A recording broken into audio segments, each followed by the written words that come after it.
पामी करीगी अमित शाह ओनबा अमित शाह ओ कनो home minister ने hecto हाय hecto याब्राबा हादो हाय तादि मा स्पीकिंग ऑर्डर मा थोबा मान इरगा पिरावबा आई एमुसु अखोय खुमजागो केंद्र निमित तारिख अहुमदा गी मरी बंग थानरि तौनरि मैमसे अदुगा सुगुनु केंद्रना तारिख मतुंग लाई निमित कुनु मरी मंगानि खंजदा लेरे मे सिक्योरिटी पियु पि हाबसे आई साम ओनबा सिंग संग मतन पियम दा मै थादो ओंगिने काजु पियम दा थोंबायबा अदुबु हौजिकसु अगर नासागी याना लमन सिंबा ओरबा जात हाइसे आई मते खरा ngangoरेबा असोबा मयाम दो सिक तौबि हाइना प्रजागी मोट छिलगा nganजर हौजि nganजरि सिनेबा हौगलगलिबि इसा इशु मयाम हिंजा हयेंग ने एसेंबली की प्रेसिडेंट ओयोगनी एना तामरे कालाबा दु ममांगा थोकि मयाम ने थिगा जबा मतम दा सुमाने थोक सेसन जंगा सिबा कोगिबा लैति हाबसे चामी मन 99.9% थोकिबा मणिपुर दा लैति सिन मोट छिलगा इमरजेंसी सेशन और शॉर्ट नोटिस सेशन दा नॉर्मल सेशन मोट छिंगिबा लैति अदो एनिंग सिंगांगे से हगोले ले विसा हाइ सु मयाम मा तो अखोगी लाइबा कालुगो तो सेमो मयाम दो अदु दुगी दंग खलगा असोबे तो लै हायौ दगदि हायें खोय ताइना गन हाइदना अदुना मरे मोदना हौजिति अदुगुम मयाम ngango इदम तने हाइदना अखोगी इकौ अमसुं सादु लंपा दिगे सादु यंखुमान लिटाल दुबि दोलाय थाबि सिसे स्टेट सिक्योरिटी अंतंग चंगागा हाइबा सोइबो खोलिबा मयाम से अंतंग दि उन बिया से हौजि बखदा तौबो ngamदे पूरा पूरी हम लोग तमाम पूरा पाखलोनी चिंग तक सुना पोते को पूरा प्लेन को कयारे हना हाइगे तो बिद्रे सिदा कोई दोलाई था तो बेरिकेट खारगा अमन निम कुसंग यादर में तौले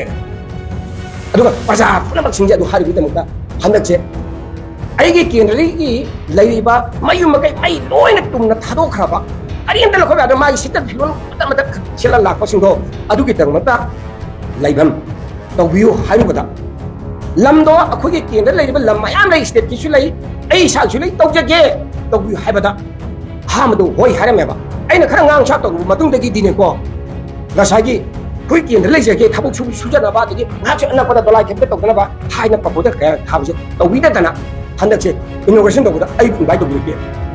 ऐगी केंद्र ngakane यके लैसे मिली सिंगनि मतकने अदो होल मयाम से टोटल नंबर ऑफ हाउसेस अमता छिदतबिदा एफआर को भी तौरगा ऑनरेबल गवर्नर की थ्रू लोइना every chief secretary governor chief minister DC अदगी डीजीपी लोइना पीरबना हाइबे मी मसिंग असुनी अदुतना सुमाने तौबि हारुबि दमकबो गसागी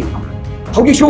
हारिबे इनमेसिंजना मयुम तुमना चाथोखबा सिंजना अखोगी केंद्र लैजगे लाइबम जु लैहे दोलाय थाबि हारिबा बाजादुदा हौगिसु मी पाइ लैले ताम लैजगे दोलाय थाबि लैजगे सादुइन गोमांगी कौ लैजरिदना गसागी अखोगी सोंगदा अखोगी जगा न पथब ngang चपको अंगन स्कूल तो पको याना लैजगे हाइबदा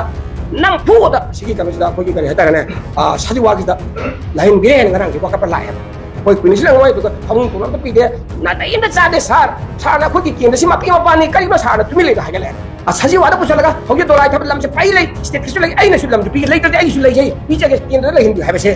सि सुंया या दबि करि अंदर फट मोगे हाइदन जना कइ लेगेबा सि तो बिदे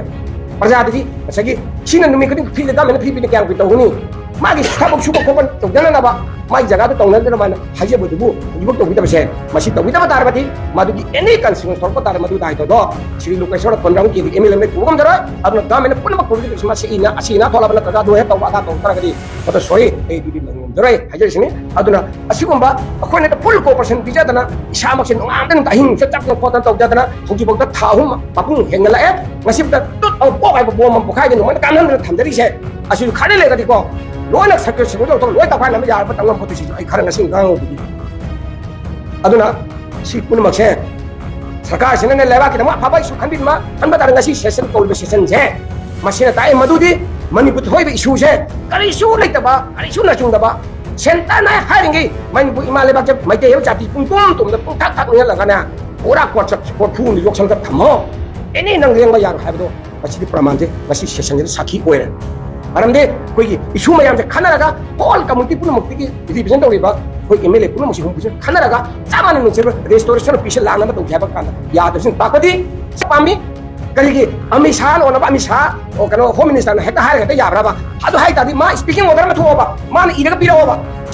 बारदि लेंगांना बनेबा काहेलो खोलो लाबि हारे पै वाना हियर सेनेबा अदो तादि मधुबान तो हदे हंदकी हाउस ता पार्लियामेंट हाउस ता मधु जों काय केल हायबा मन तो करिगिनोबा अदुगा हौकेतना मदुदे मानना बना चिंदा हारगा हायं तो कानदि करा जो सिजु लै बिना मिने तकमा काले कायम सानो को थाजे दुगा सुनबु अकोइन हाफ ता बिजुरसिल दौरगा मनि इमाले बाक्से कायना बहोना मिने सि हाबसे तौना नो रुपिया दसे पाइ लेबा थिबने हसे हाजर गाइना थैंक यू